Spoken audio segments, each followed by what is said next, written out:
Welcome to another Get Better Basketball Live. Today, my guest is Coach Demetrius Ware, former head basketball coach at the University of Michigan Dearborn, and also a fast model contributor. Coach Ware has a wealth of basketball knowledge, and he's joined us before for Get Better Basketball Live. Today, he's going to talk about 1-4 low sets and the benefits of using them with your team. You're not going to want to miss this episode. Another Get Better Basketball Live is up now. Coach DeMarco here with Get Better Basketball Live and Coach Demetrius Ware. Excited to have him back on the show again. How's it going, Coach? Hey, DeMarco, how you doing? Good to see you, man. Glad to have you back on. Yeah, I'm excited to talk hoops with you. The last time we talked went really, really well. A lot of people reached out to me regarding that conversation. We talked last second plays, and today I'm really excited because we're going to talk about 1-4 low plays or the 1-4 low set. And I don't see a lot about this set out there in the coaching community. So I have to start by asking you, what is it about a 1-4 low set, just in general, that you really like as a coach? Because I know there's a lot of benefits to using this type of set. So it provides a lot of options for you. That's what I like about it. But most of all, it gives you spacing. And they have to decide if they're going to cover you on the drive or are they going to defend the post. If they come on you and pick you up on the drive, the help comes to pick you up on the drive, you should have somebody down there on that post ready to feed it to them. They're taking 2 points and getting that extra one, the and one. I see teams use it, situationally now, 1-4 low. And I remember being in high school playing against teams, or even my team, we'd go 1-4 low and we had a point guard that could create. And we also had some other actions and things that we used off of it. What are some of the common actions that you like out of the 1-4 low set? I know we're going to see a couple of them today, but do you like screening for shooters? Do you like getting the ball inside? What are some of the things that you would like to do with your team out of this type of set? Well, there's two things I really like to do. I like to pick and roll out of this 1-4 set. Those are some things I think, especially, or pick and pop. Those are definitely two things I like. One thing I like to do, pick and pop, pick and roll. And I also like to I like to drive. I like to, force the drive and force the defensive teams to make decisions off of it. So those are the things that I really love about this. And especially if you have a good guard. I know I keep saying it, but if you have a really smart guard who can perform and make quick decisions, this just, I think, helps your team in so many other ways. It makes your other players better because they have to be prepared for where they're at and from their roles because it may change. So that's what I like about it. I like the spacing, as I talked about before. But I like pick and pop, pick and roll, and then just straight up we drive on it. You talk about situations. A lot of times, I run a multiple sets, as we talked about in the past. But we had a rule, and our rule was if it's 10 seconds or left in a half or a quarter, the last play was a 1-4 set down low. Well, I'm very fortunate, Coach, because you send me some of the stuff ahead of time in a PDF, and I had a chance to look at it, and I really, really, really like this stuff. For the reasons we've talked about so far. And I'm excited for coaches to be able to take a look at this because I think there's some really simple things they can do, as you mentioned, out of this 1-4 low set that can really help their team, regardless of what they do as an offense. This is something they can use situationally, or they can use it really as frequently as they want in a game because there's a number of different options off of it. So let's take a look at the first play right now. We call everything 14. So you 4 down and 1 on top. Once that screen is popped out, when he pops out to run and set this back screen, the three's got to sprint all the way across. We like for that 5 to put a shoulder on the guy defending him, if he can. If not, he opens up and makes himself available for the ball, and the 2's going to pop back up and actually it's going to replace this 1. So this is a set where the timing has to be right. And so as soon as that 4 or 5, whoever decide you want to do, go to set that screen, that guard is going to use it, and he's going to come off of the shoulder nice and tight. That three is going to pop and sprint all the way to the opposite side of the ball. The one's going to replace and the two is going to replace the one. And what we're looking for here is for this guard to actually just go ahead and straight ahead and attack this basket. The three is actually a diversion. We're not even trying to shoot this. I mean, our goal is not even to try to get it to the three. The three is basically to clear it out and create a diversion. So the goal on this play is for this one to attack this basket straight up. If they come to help, then we're looking for him to drop it off to the five for an easy two and maybe a three. But our goal is to get this guard, attack the basket. I've been seeing a lot of people on Twitter. They're not happy with the mid-range jumper anymore. I'm still a big guy on mid-range jumpers. So if we can get that guard inside that paint and he can pull up and I know that he's been working on that and he can pull up and make that mid-range jumper, then that's what we want him to do. They make that mid-range jumper or dish it off to the five, whatever one he can read and decide which one he wants to do. Coach, I really like the movement in this set.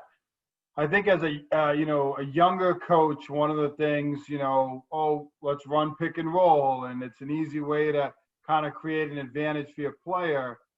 And I think a mistake, and I think a lot of coaches make it. I go out and watch games, and I still see it, definitely at the high school level, is there's a ball screen, and those two players are interacting, and everyone else is standing. And the one thing I realized over time as I grew as a coach and became a head coach, when you're setting that ball screen, you mentioned three as a diversion, but that movement from other players really impacts the tag player, the help defenders. So by that three-man cutting across the other side, now their defender has to go with them.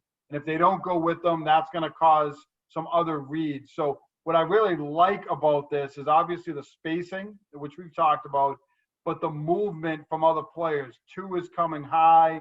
I see the note there that four is going to pop after the screen. You got five on the duck in. So it's well designed in the sense that it's not just pick and roll out of this. You have that extra movement.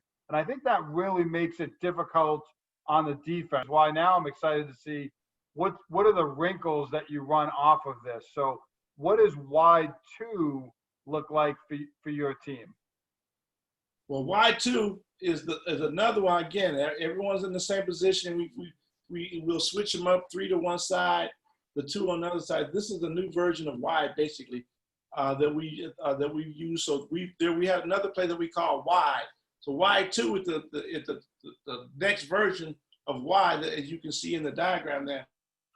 This starts off with the bigs and the blocks and the wings and the corners, obviously, again. And there again, one thing about this is all timing here.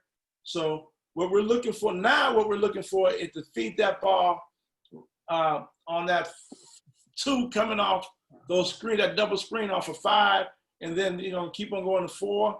It's going to set the screen off of three, and three is going to go to the opposite side.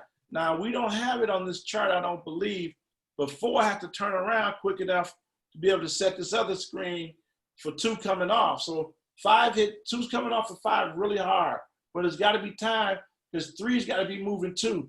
Three curls off that screen, four is supposed to just turn. Again, we always want to get that cutter defensive man on the shoulders. So we want him to rub that shoulder so we slow him down just a little bit on that screen. So once two comes off, that's our first hit. We want to get that to two.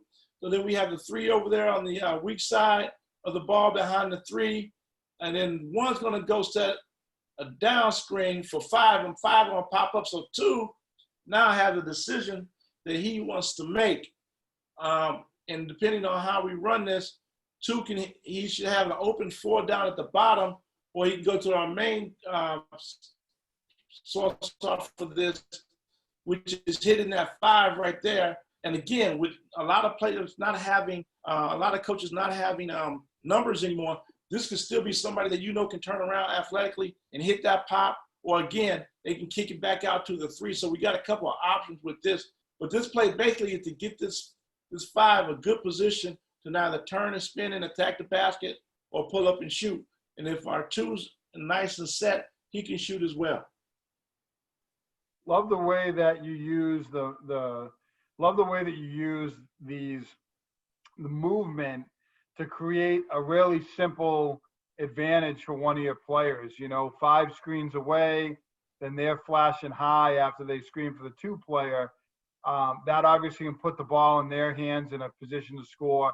But the 4-player also being that screener at the top, you have 3 coming through, looking to score. You're using the space up at the top to get players coming high, which is going to open up some scoring opportunities. I could see defenses that are going to be aggressive and overplay on the 3 or the 2, and it's going to open up some opportunities underneath too. So I like the way you're using the space up high, but also there's movement, right? But it's a simple read for that player. It's not overly complicated. So there's just a lot of good things that I'm seeing in this set. With your 2-player being a great shooter, I'm thinking like a Ray Allen with the Celtics coming off these screens. It's going to force those help defenders to really jump out, and it's going to give them some opportunities to kick it inside. I love the 3 kind of setting that brush screen on them as well. It almost becomes a little bit of a triple screen as they're coming up through the top.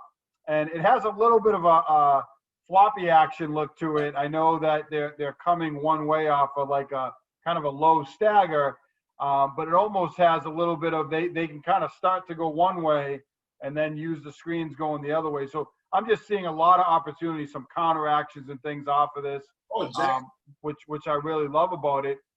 What's the 3rd play? So now I'm thinking my wheels are spinning. I'm seeing that first set, the second set. What do we have in store with the 3rd play that you typically run out with this action? This is actually a reversal of the first one. We kind of switch it up a little bit. The 4 is going to start heading right towards the 5, like he said in the screen. 5's coming up, going to hit 1, and 1 is pretty much, again, attacking the basket. Real simple stuff. We're looking for a kick. So let's say we're looking for a 3 out of this situation. So 1's driving. He's looking to hit 3. Real simple play again. He's looking to hit 3. That's his main goal. Or again, you can't make a bad decision with this play. And we just flip it. And that's all it is. It's the same thing as wide. And we just flip it a lot of times. Like it says, 5's going to pop out, look for a pitch back. We used to do this a lot, more so in transition, but we would pitch it back. At Michigan, where I was at, we had a 5 who could play the 4 and the 5, and we could pitch stuff back to her, and she would hit a dead spot on the rim. So if you have a person where you can do that, you still on that drive, that 1 can kick it back if it's there, but you're looking for a 3 there, you want to go to the 3 and hit them on an open shot, or even the 2. So I think the one thing out of all these sets I've tried to do with the 1-4 is give the guard some options that are going to make his life a little bit easier.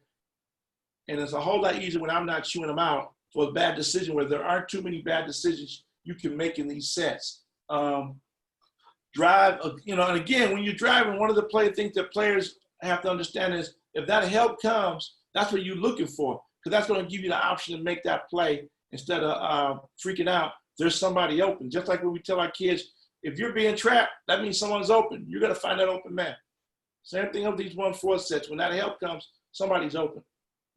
Really like, as I mentioned, the movement as you get into the ball screen.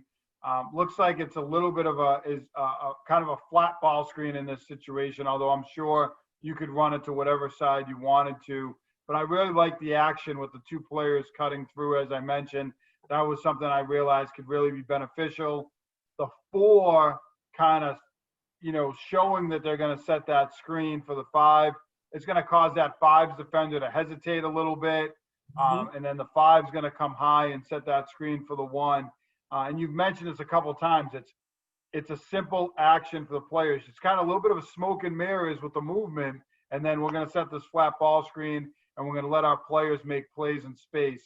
Can you talk a little bit? I know I mentioned earlier that it impacts the help defenders as you move those players before setting the ball screen. Could you talk? I'm seeing that as a consistent theme in your plays. Can you talk a little bit about the 2 and the 3's role in this set? Are there some other reasons aside of, how it impacts the help defense that you're having them kind of work through the paint? Just curious if it goes beyond the help defense. Yeah, it does, and it's a little trick to it. And I'll be honest with you, I had two damn good shooters, a 3 and a a 3 and a 2. So I'm in, and I'll just be honest with you. That's what it is. I had a shooter that I could put at the 3, and he'd shoot the ball.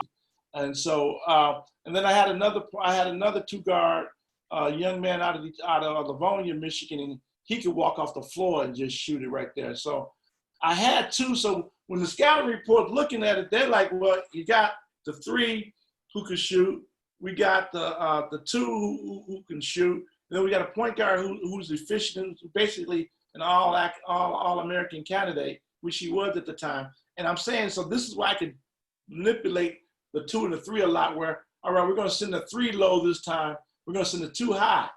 So you don't know where set is going, where it's going. So there was some deception in that, trying to figure out who was going to get the ball. You know, a lot of times with me, if I have a team and I know they got a 1 good shooter, I may box and 1 them the whole freaking game. You know, so when you know you got a team, you got 2 shooters, you pretty much box and 1. So this is what I was blessed with a lot of times. We ran a lot of this. And as I got older, I really got away from this. And I started running a whole lot more sets. And at some point, I probably feel bad. I feel bad that I did that. But then I got into the dribble drive a whole lot more. And it kind of made me feel a lot better, because you can still run some dribble drive out of this. And I know I'm off the subject, but that's why we ran a lot of 4, because this 1-4 stuff, we had 2 good shooters that we could manipulate and put them different places on the court. And you know, I appreciate you kind of expanding or elaborating on the help defense. You know, the movement impacting the help D, but now you add in that you have 2 really good shooters. So now those defenders are really attached to their hip. And if you're running them off screens, all of a sudden they're saying, oh no, I'm running off screens again. I got to stay with this guy. And then boom, you're setting that flat ball screen and creating space for your point guard. So there's a lot of great points in here, you know, and things that you can use with your team. And I'm seeing this play as something like, if I'm a youth coach, I could use this if you run pick and roll at that level. I know some people like it, some don't. That movement at the youth level, that's going to be very tough for those players. At the high school level, you have a shooter, you use this movement, set a flat ball screen, it's going to be tough. And then I know definitively I've seen sets like this used at the college and professional level for the reasons that you mentioned, with those 2 good shooters and then setting that flat ball screen. Shaka Smart loves to do things like this with his pick and roll, and he runs a lot of pick and roll with his team, but he likes that early movement and then jumping into pick and roll. So there's just so many good things about this, and I love that it can be applied at the youth, the high school, the college, and then even the professional level. So I feel like there's a lot of coaches who are going to take something from this set or a piece from this set and kind of run with it. Any coaching points or things that you focused on with your team for coaches who might want to use these plays? Timing is probably the most important part of this. Timing is making sure that when you run these in practice, your timing is right and the rhythm is right to run. I think that's probably the most important one, though. But I think the second one is you have to be a little bit more, you have to be a stickler on the details. You have to be real focused and get them to understand that the details matter on this, as far as where you're starting from. Are you in the corner? Do you have your feet, your heels on the back of that line? Those different, don't give away which direction you're going in. So you don't want to be standing facing the weak side because they know you're going the weak side. So those little keys, you want to make sure you're focusing on the details. You want to make sure that the rhythm is where you want it and the timing is correct. And then I would suggest, if you have a young person that you're turning into a point guard, I would suggest probably maybe 1 play. You know, don't give them a lot of multiple plays right now. Give them 1 play. See how you can learn how to read and react to that. If you have a player who's a little bit more experienced, then you can throw 3 or 4 different plays at him and he'll be able to know the options and where you want to go. And then again, players have got to make themselves open. So the teammates have got to make themselves open. The timing has to be perfect. The rhythm has to be there. And the detail into where you should be on the floor has to be there. Yeah, and I think the details, such a great point. You mentioned the hails on the line. I think of in dribble drive, some of those specific details with those, Right, exactly. yeah, with those low players down in the corner. Mm-hmm. And that's not something you hear a lot about, but when you're talking about spacing, a foot or two in one direction or the other can really close down a gap for the offensive team. So to really harp on those details with your team and in practice and really hone in and focus on them is such an important point, and one that I know made a difference for my teams. And with the success you've had, Coach, I know that obviously it's something that has made a difference for your teams too. So I appreciate you joining me again tonight. We've gone through 1-4 sets. We've seen 3 different plays that you can use. And I know coaches are probably thinking about wrinkles and different things that they can use with each set. So I appreciate you sharing these, joining me again. It's always great talking to you. I feel like I learned something new, and I have so many takeaways every time I talk to you. So all the coaches out there are learning, but I'm also learning too. If anybody wants a copy of this, just you can reach me at CoachDWare gmail.com. CoachDWare@gmail.com, and you email me, I'll send it to you. If you want to follow me on Twitter, it's Coach Ware on Twitter as well. And if that's where you want to communicate with me and send me a direct message, I can still get this to you. I have no problem with any other resources that they may need. Well, with your level of success and your wealth of experience, I hope a lot of coaches do reach out. They'd be lucky to have an opportunity to talk with you. I feel fortunate to have a chance to have talked to you a couple times now on Get Better Basketball Live. I know you chime into the Get Better Basketball chat as well. So I always appreciate that. And thank you for your time tonight. I have a feeling, or I hope, that we're going to do this again in the future as well. No problem. Anytime you want, just let me know, and I'll be there with whatever you need. If I don't, I have to go steal it from somebody and bring it back to you. So whatever, that's how our coaches do. We steal. So whatever you need, I should have it, and I'm glad to do it. And I enjoy these conversations and these videos and talking basketball. So thank you very much for having me. I appreciate it. Well, you always help to share and make the game grow, Coach. So thank you again, and we'll touch base soon. All right. Talk to you soon.